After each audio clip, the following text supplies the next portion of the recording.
But you said freedom. I don't see that.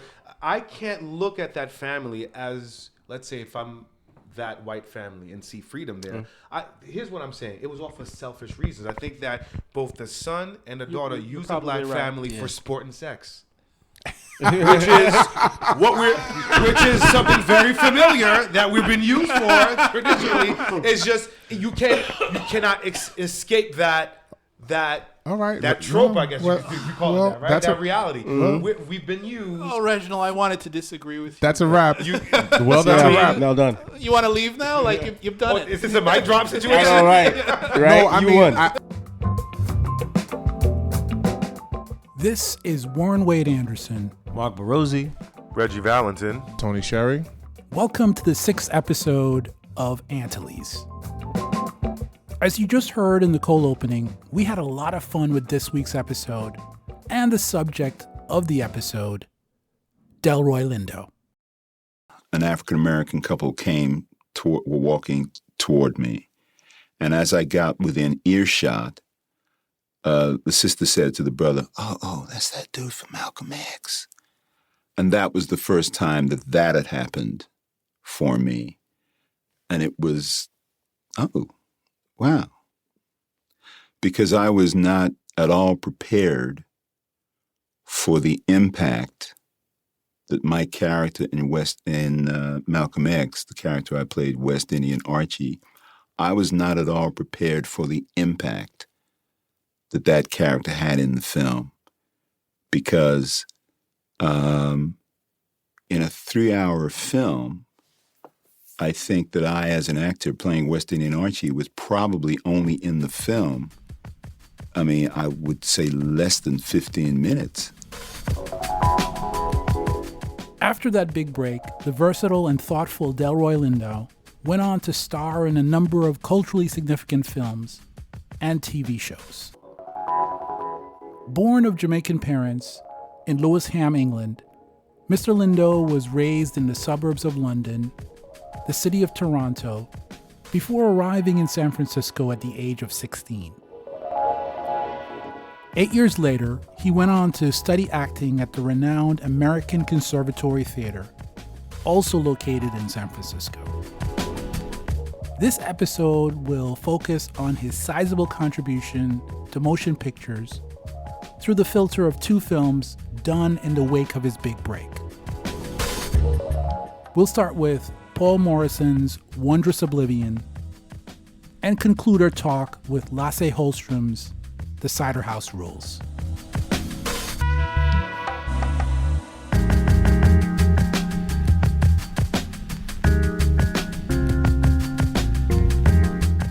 Stories about a Jamaican family that integrated into England, and they into a neighborhood where their neighbors were white and as a Jewish family, Jewish family. Yeah. European Jewish family. Yeah, and see the dynamics of them getting into a neighborhood where there were some undertones of racism and undertones and overtones. It's an understatement, gentlemen.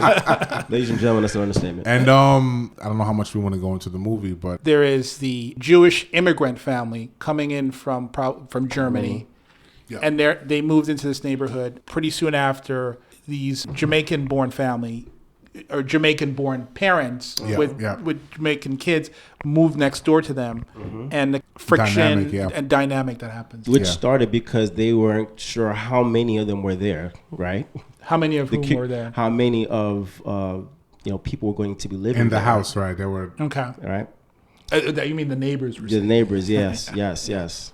I think it was Miss Wilson is the character's name. She was like, right, the busybody. Yes, totally nosy. Which one is she? Is she the big one or the skinny one? The big older neighbor. All right. I don't like her. Yeah, she was just answering everything on. She was hot. So, I like that with the news. But just to mention before we continue, like this movie came out in 2003, and it's considered a comedy drama, right. And it's I can see that, right. Which I found it kind of interesting. I didn't really laugh too much in the movie. I saw it as a drama, but when I looked at the listing, it said it's both a comedy and drama. British film, directed by Paul Morrison and produced by Johnny Percy. What has he done, Paul Morrison? Is that relevant? Paul, Has he done he's anything he's to also frame a the Jewish. context of this movie? He's Jewish. The Jewish boy in the movie was pretty much modeled after after the him. director because he Okay. wrote the movie too. Oh, okay, that's cool. Okay. So let's dig into it, guys. Like, So when I was watching the movie, I A lot felt to unpack, though. In a this lot movie. of unpack. Yes. I think especially what's going on in our current dynamic, that's what's happening in this country. I believe that immigrant dynamic is relevant to what's going on today, especially when the immigrant Jew told all the other ignorant folks that we are immigrants as well. Right. Yes. That was powerful for me. And then I think that attitude is what a lot of our contemporaries lack in this country, because some of them think that they are not immigrants or they can't relate to the immigrant story. Here's what I find interesting, though. She came to that realization a little bit afterwards, because prior to her saying that, there was a valiant attempt at her conforming to the neighbors. Right. Because up until the black people came, they were, the targeted. They were the sore thumbs that stuck out. They were the target of hate and racial animus or whatever. Right. But I just think that this is interesting how the director displayed the conflict between the neighbors with relation to the two immigrant families, right?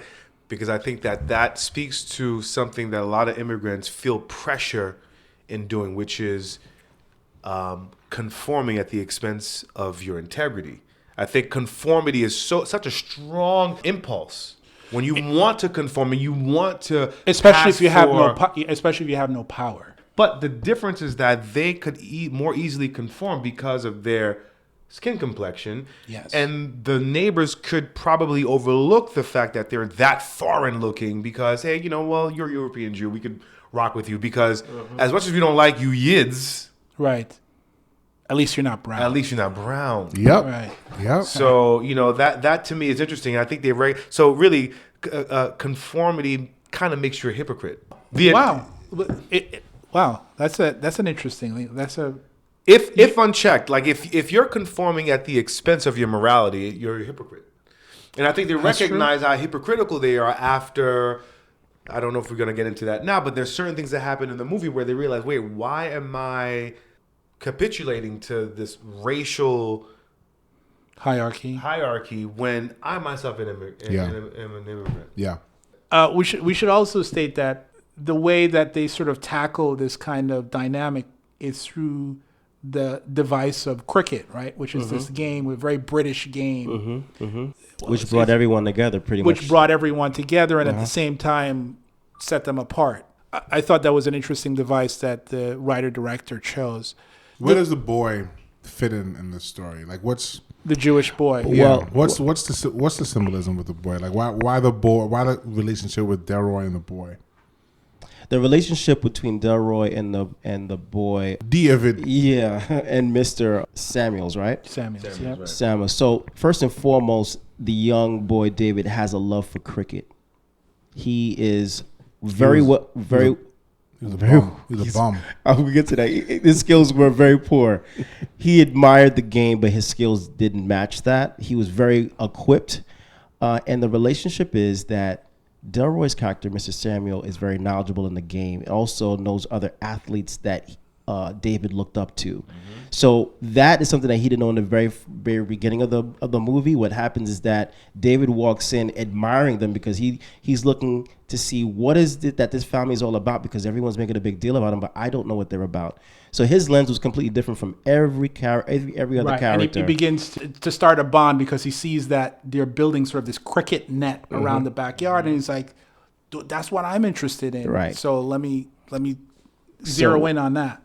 Well, the answer that I have for that great question is I think of the image of when he walks up to Mr. Samuels and his daughter when she comes in from Jamaica, and they're in the back playing, and David stands there fully equipped, ready to play, ready to be like, "Yo, pick me kind of thing." Yes. And he looks at David and he's like, "Oh wow, he must be a professional. Look at him, he must be good." Like they look up at him like, "Wow, he must be really good," not knowing he's very much so the opposite. Before you go on into the plot, you just brought up something which I just thought of, which is basically the boy saw cricket as a way for him to be integrated into his peer group, right? Into British they all society. They all played, yeah, absolutely. So his interest, it might be an interest in cricket, but I think probably, and you guys tell me if I'm wrong, like I think it was more about how can he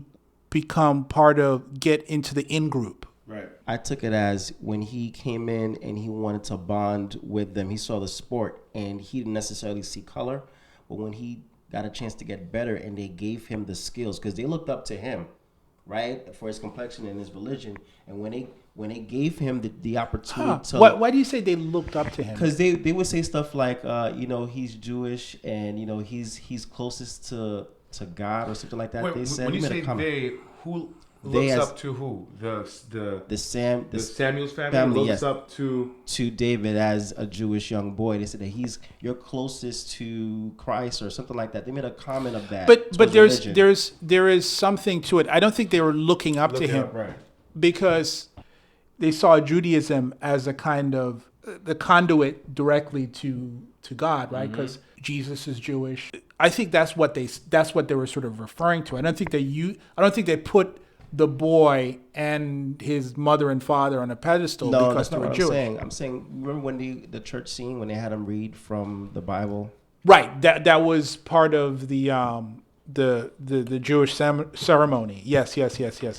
So it's not necessarily so much of a religion, but I'm just saying that they had such high expectations of him, and they put him in this position where they felt that he was such a great person. And when he finally got But don't you think there's something else going on? I mean, I don't know what you guys think, but I think because there's that scene, right, where they move in next door, and then the mother comes out with the daughters, right? And she goes over to them to introduce herself. And which is an interesting dynamic because she goes out to introduce themselves, and you could see that the rest of the neighbors, left manure right on our front, gate. She stepped right over it to introduce herself to neighbors. I think that they saw and hoped that there would be more of a bond with the Jewish neighbor because they knew that the other neighbors were hostile to them.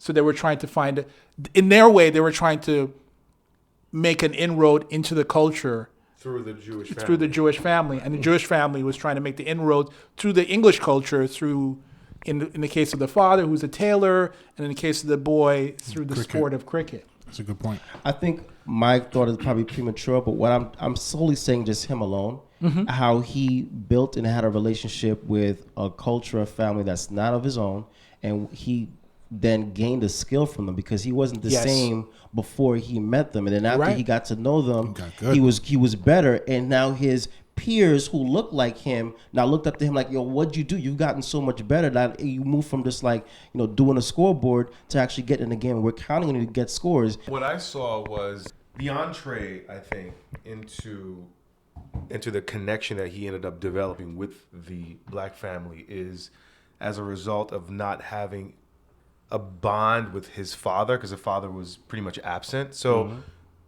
that kind of allowed him to forge a relationship, a paternal relationship with the neighbor.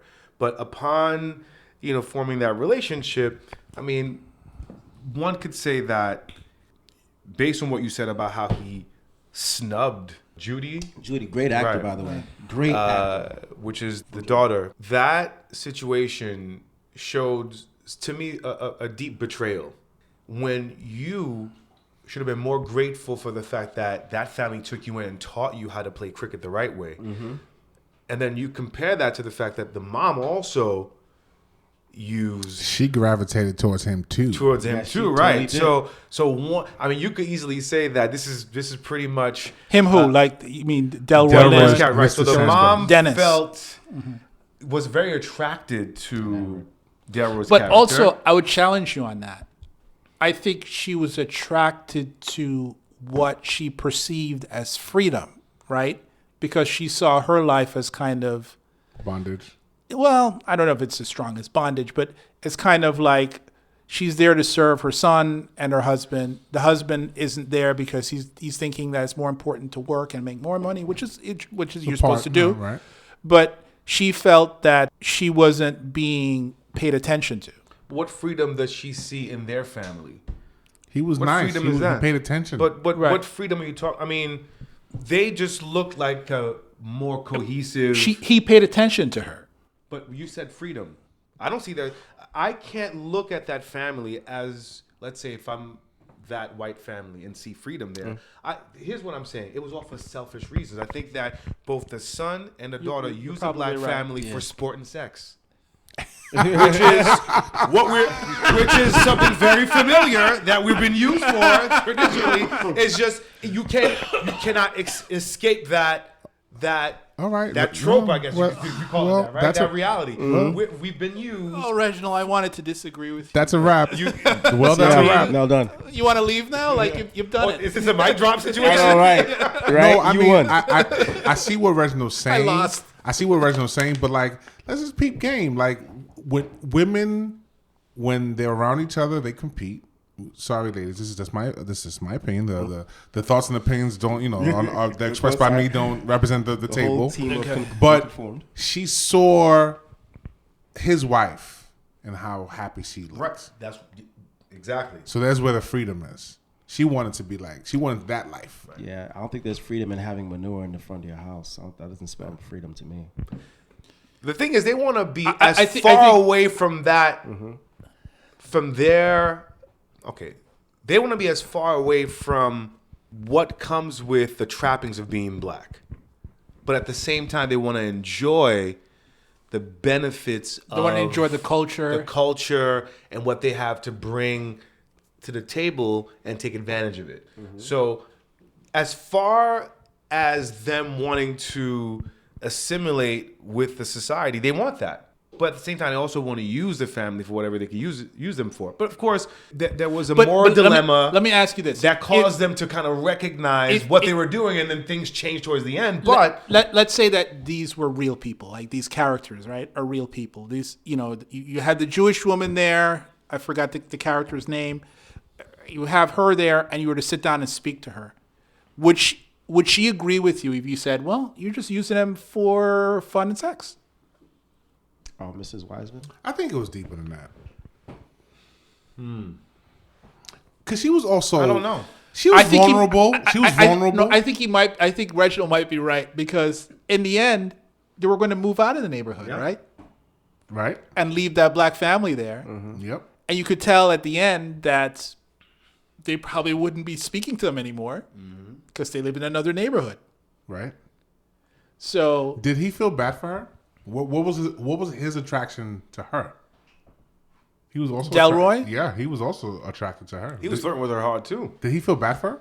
it's funny when you listen to the commentary from the director, the part that Delroy plays, Dennis, he was saying like perhaps in Jamaica he had a more high profile job.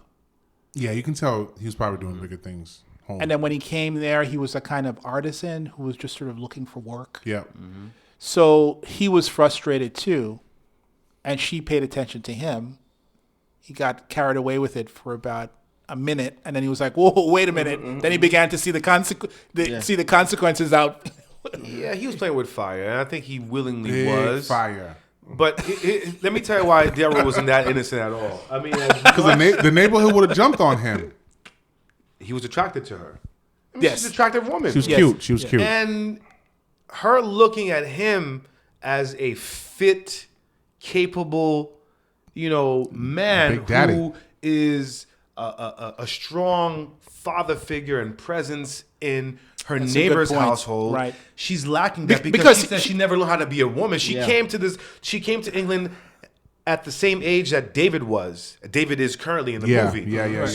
So she probably was forced to marry this person, or maybe there was a situation where there was no other option. He's or almost she like was talked into it. This is a good option for you. She option didn't for like. you. She didn't like that. Right. She's it's one of those you've grown to love this type of person, but then she's sexually attracted to the neighbor, and I don't think she ever had you make a an good- interaction right. like that. She didn't really date. This is her form of dating while on the job. You know what I'm saying? So she wanted to express that feeling to the point where she was confused about how she felt because she told the guy she loves him just by kissing him. Their first physical, well, not the first physical interaction. That At the dance. That was the first physical interaction, but Right. that was very hot and heavy. Yeah, it was.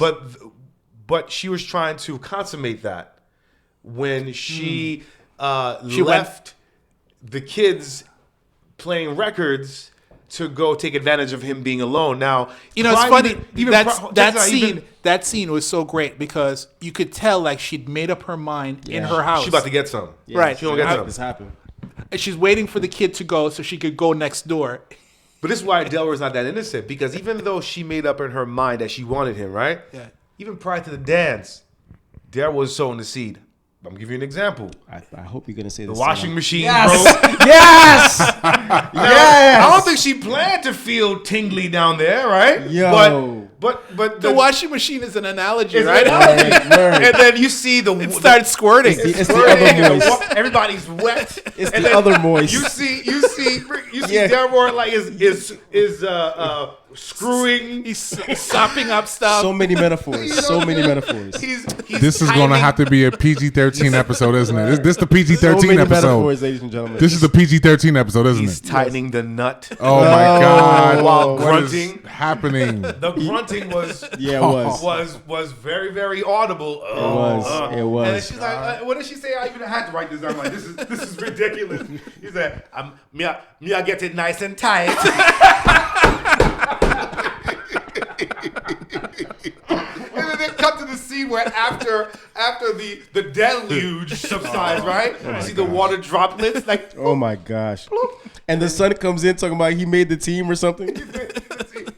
nice and tight. Right. There's the physical attraction, but she also saw the fact that he took her son in Right. as a father figure and was sort of making him better. Yep.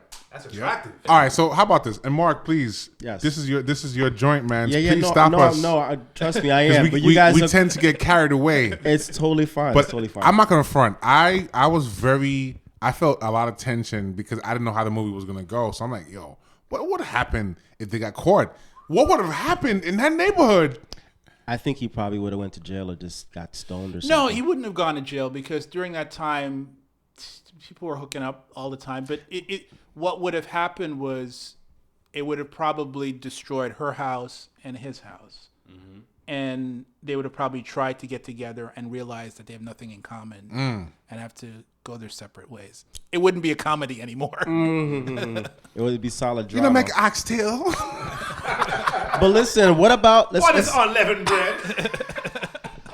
What is arugula? kosher? You guys are funny. All right, sorry, so sorry. no, it's totally fine. It's totally fine. What about the character who was quite silent but had presence? That guy who was throwing the stones at the. Oh yeah, yeah. But That guy was I kinda think he was creepy. sort What of an about him? embodiment of the hate. Mm-hmm. Yep. Because during that time too, they had these guys called the Teddy Boys Yes, that would just go around neighborhoods, and you saw it a little bit. they You were know, like the thugs. right? You could see it in Steve McQueen's Small axe. Small Axe series, The Dance Party, where these guys are out there. They're just waiting Just for looking, black yep. people to beat up. Yep. I think he represented that one character represented that presence, that kind of menace. Right, he brought some pressure, brought some intensity to the movie, pressuring the father to do something about these neighbors, or the family to do something about these neighbors, which I found really interesting. Which father? The Jewish father? Yeah, the Jewish father to do something, because I also, well, I'm not going to go into the comment that he said about, we don't mix. I'm going to kind of, unless you guys want to talk about it. But what I wanted to... What comment was that? Like when the dad said to David how, when he's talking about how he loves the family, or his appreciation for the neighbors, how they don't bother them. And he said something about nothing against them, but we don't mix. That's what the dad said about his interest in meeting the new neighbors. But it also plays into kind of here, if you could translate it here to the United States, the model minority, right? Mm-hmm. The Jews are the model minority against the blacks, right?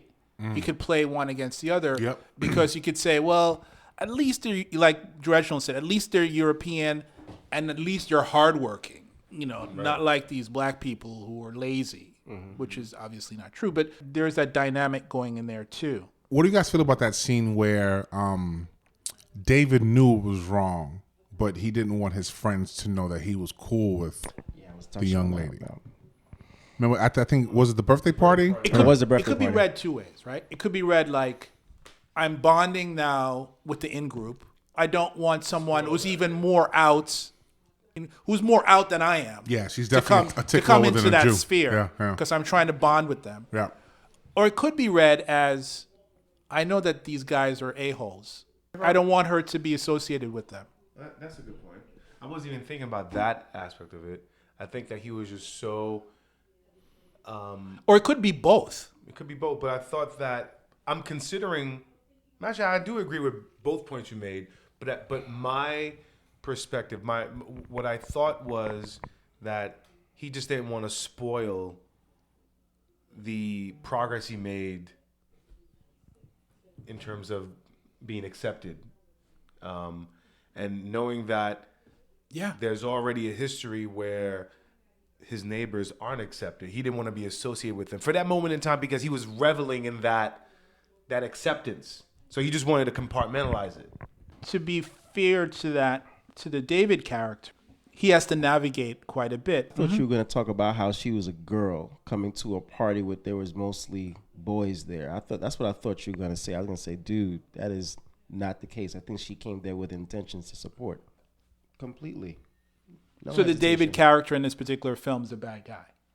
Or a bad boy. I would consider him a bad person at that point, but he did beg for forgiveness. She gave it to him. But he missed a moment, though, because he could have stood up for her. Yeah, he did, and he did not. And I would hold a little bit of grudge if I was her, but I would have forgiven him. Yeah, but he's a kid, though. That's my point. Most Yes, adults that is don't ask for forgiveness like that. They dig their heels in their racism and their prejudice.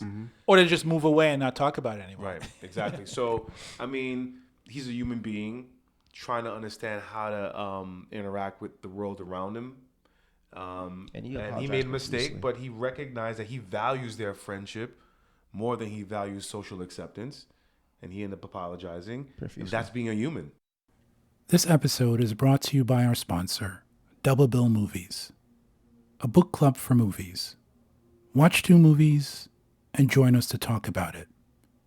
A forum for avid and casual movie watchers to discuss how this medium shapes the way we see the world around us. Go to doublebillmovies.com for more details. So, gentlemen, we're going to go ahead and go on to the next movie, The Cider House Rules. It came out in 2000. The movie was No, I nominated. think he came out in 1999. I think it went worldwide 2000. I figured it you're gonna stand. Way to go, in this Mark. spot. Way to go, Mark. I figured it'd be right. safe to do that because it was in the film festival first, and then worldwide it was 2000. So I figured that'd be safe, right? So it was nominated for 7 awards in the 72nd Academy Awards Did ceremony. Michael Caine win for He Best did. Supporting Actor? Indeed, he did, brother. So they were nominated for 7 for Best Picture, Director, and Adaptive Screenplay. Nice. And Delroy was he was supposed to be nominated, It was. but he was not. Indeed. And that's what I have a problem with that. Because Michael Caine took that, right? I did. No, what happened? What was he was supposed to be nominated for? In my research, I found that Harvey Weinstein at that time was known for his deft Oscar campaigns. He did not back Delroy. So, but my question is, what category would he have been Supporting nominated for? actor. So it would have been 2 actors from the same movie vying for the same award. Well, we don't know. happened I don't know how it before, played I out. imagine. Yeah, it happened before. before, yeah, It happened okay. with Black Messiah, Yep, Lakeith and Daniel Kaluuya. Kaluuya, yeah. Okay, fine. Yeah. Do you think even if he was nominated, he wouldn't have won? Delroy? I think a lot of people don't realize the Academy Awards is very political. And what I'm learning about the Academy, it's also the climate of what's happening in the country. Okay, I want to talk a little bit more about why Delroy agreed to go on with this movie. So the movie had symmetry in a story that comes back where it goes back to where it begins. The story begins in an orphanage and it leaves the orphanage, and and for better reasons he comes back to the orphanage. So it's kind of has which character? Like, what's the name of the character? The lead character's name? Tobey Maguire. Tobey Maguire. Thank you very much. Thank you. So Toby, he's the one. He's playing Homer. Homer is his name. Yeah. He grows up in the orphanage, and he's mentored by the orphanage doctor, who is also the director of the orphanage, and he's mentored to be a doctor. He decides, like, without even a high school education, right? And he decides, I guess, in a classical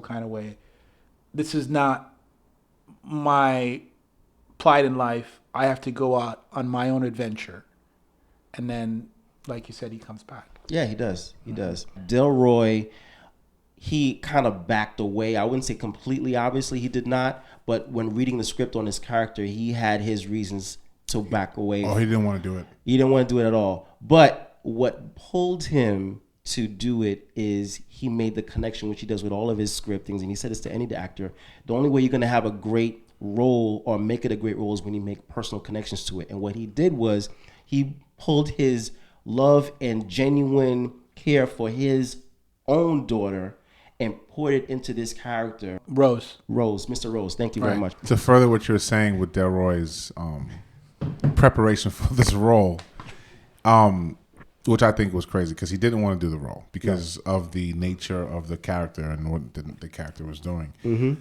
He studied trauma of young people who are sexually abused. And he found that oftentimes sexually abused victims mistake the attention that they're getting for love. And he kind of not embodied that, but he kind of took that and put it into his character, because if you saw it, that character did not feel like he was doing anything wrong, because in his mind, he loved that girl. So explain who Mr. Rose is. So, I mean, I guess Mr. Rose was the head of the Cider House. Well, yeah. So, and the Cider House. When Homer leaves on his adventure, because what happens is the character played by Charlize Theron, a young Charlize Theron, very young. Yeah, 24, I think she was. I don't remember. And Paul Rudd, who is, Paul Rudd is her boyfriend, and they come up to the orphanage to get, probably in those days, an illegal abortion, right? To abort Paul Rudd's baby. A full service spot. Yeah. I was gonna let him finish. Yes, you're totally right. You get a one-stop shop over there, man. Pick a kid, lose a kid. So give a kid. The character played by Tobey Maguire, Homer, sees an opportunity through them because they're going back to Paul Rudd's family's farm, which is like a apple farm. Yeah. And he sees an opportunity going, to go out on his adventure. He decides to take whatever they can give him, and they have this apple orchard. And the head of the seasonal workers is Mr. Rose and his daughter Rose. The dark secret that they discover is that there's incest. I'm gonna go a little aggressive with this movie here. So with the intense scene that I feel that happened with the movie was when everybody knew. First and foremost, they were there like a couple months of the year, like 2-3 months of the year or something like that. Probably 2-3 months of the year, probably in the summer. Definitely seasonal. But spring to summer, probably. That scene where Mr. Rose sits at the table and everybody knows what he did, and Erykah Badu's character, she has like her head down, and everyone knows what he did. Like, what'd you guys think about that? Because I was like, wow, that was getting a little heavy there. The whole movie was it was a very uncomfortable movie for me. Really? As a parent, yeah, absolutely. Well, as a parent, yeah, but because that's how good Delroy is. Because Delroy was able to humanize a monstrous act, right? Where you almost felt bad for him. I think he did that good. And even the scene when they had the, spoiler alert, guys, but when he ran out the barn, when she had the abortion, how that emotion that came out for her, you felt bad for homeboy. Yeah. How did Delroy humanize that character's incestuous behavior? It's that exuberance that he has in his characters, He right? showed the conflict. Motivation-wise, what was his But his own death. Like I said before, what he captured was the idea of love, a father's twisted, demented love for someone he's victimizing, and the victimized, twisted thought about daddy loves me. That's why he's doing this to me. Mm-hmm. That's what he had going on, and he portrayed that in a way where you empathize. Because even when in the field, when Toby, so do you think that the character that Erykah Badu played, that she was on board with the abuse until Homer found out about it? Yeah, because even when did the Homer character sort of shun that light that she was unable to see? It was like a slap. It was like, wake the hell up.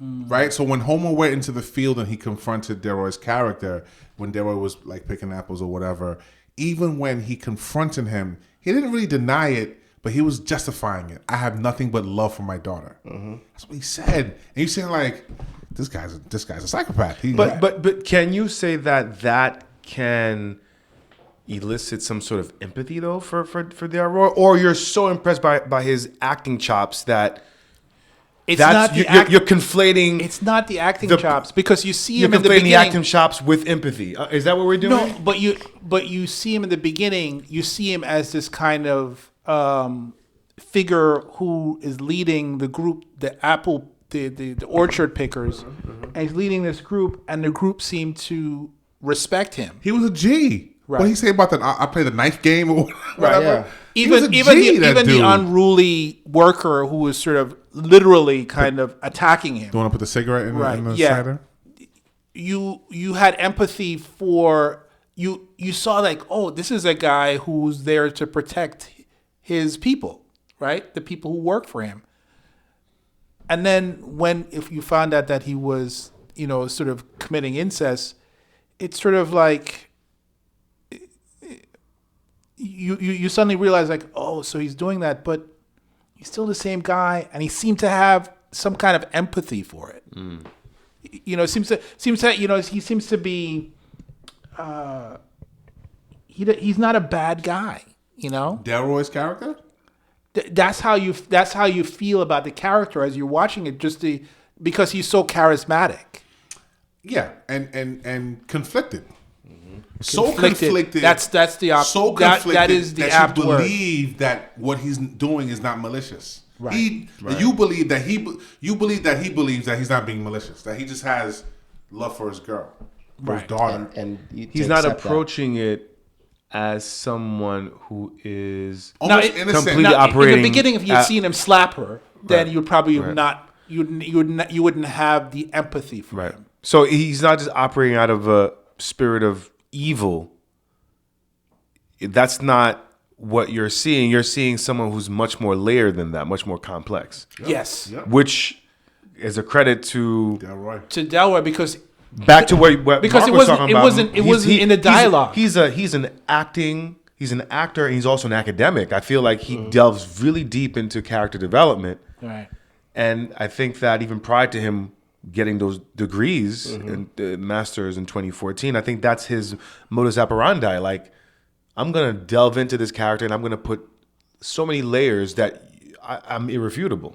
Let's also remember he has experience in production. So he's able to see a character and see how it could be tweaked. And he's been able to go to pull on the director's sleeve and say, hey, listen, I think this would be a little bit better if you see it or do this in the film. And they've actually gone through with his work, because he said when he was doing this movie that he was really really proud of this work, because I could tell that he had some say into what was going on. Right. And for someone to believe and say, you know what, Delroy, that's actually a good idea. I'm going to put that in and no question after that. Mm-hmm. So we have to remember that as well. Did that put him on a map? Was he on a map already? Malcolm X.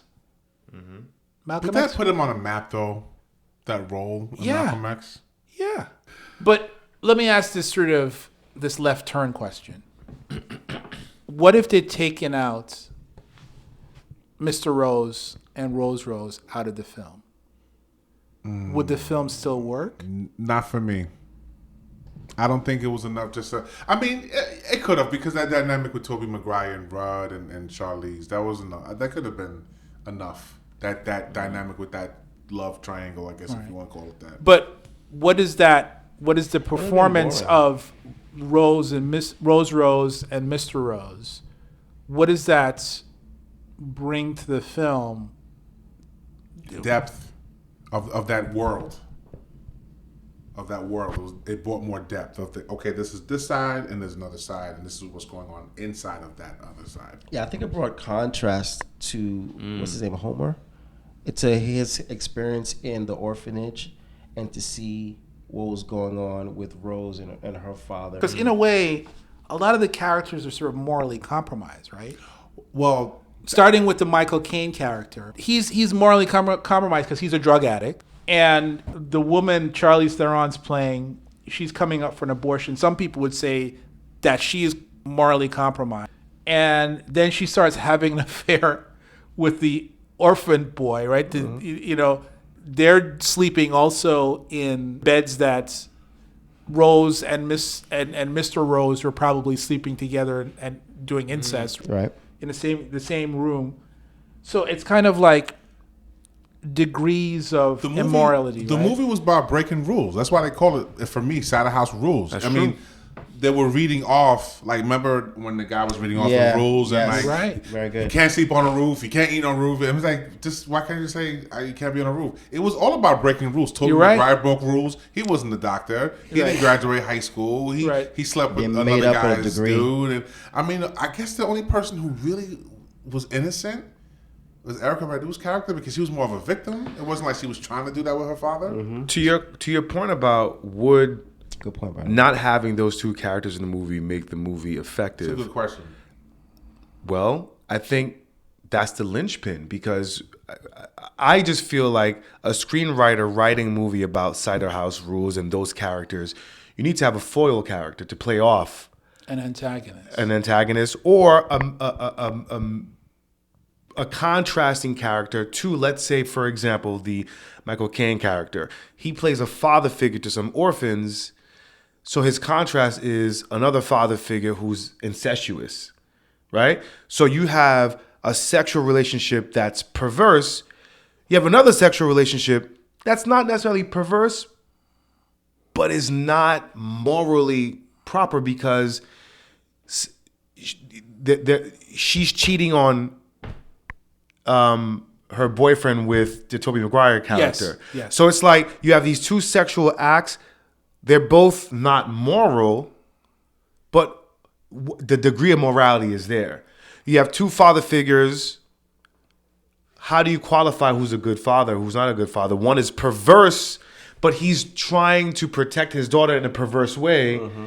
Meanwhile, Michael Caine character is being a father figure to a bunch of people. So it's like you have these foil characters. And without having the foil character, the movie won't work. It's like you can't have one without the other. Otherwise, you just basically have a movie that really doesn't have any emotional impact. There's nothing at stake for you to grasp. You're right, because it's because of Delroy Lindo character that he returns. He sees a purpose for himself, right? And he returns to the orphanage, right? Mm-hmm. Ether was it, by the way? Ether. Right. And a result of all of that, the scene where he hurts himself, Delroy Lindo's character hurts himself in the bed scene. After his daughter begins to heal from the abortion, he hurts himself. She wants to run away, and he tries to stop her, and she cuts him, and then he exacerbates the cut that she gave him as almost a kind of a way for him to sacrifice himself. Oh my God, this person I've loved so much is going away from me. Yeah. I need to die. So what I want to say about that movie. So let me ask you this. Go ahead, brother. Go ahead. Why did you choose Cider House Rules in contrast? Was it in contrast to Wondrous Oblivion? I would say the reason why I chose those two movies, because it showed how Delroy made, number one, a personal connection to his personal life, and how he chose roles that took great, he had to make a very serious decision in both roles in each movie. So he was pretty much a father figure in both, but he had to make some very serious decisions and I think that it gave a really good contrast as to, good and bad ways, or how versatile he is as an actor in developing such a great message, but being very Humanizing. Yeah. So that's my response to that.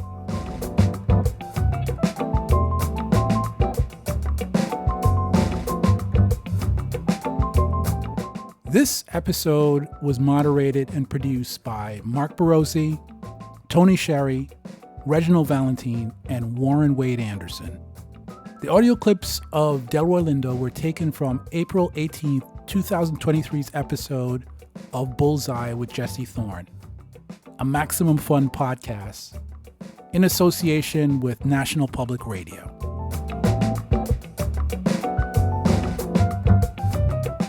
Join us next week for our discussion on the works of Haitian-born director Raoul Peck. We'll be exploring his worldview through the lens of the limited television series Exterminate All the Brutes. Thank you for listening to Antilles.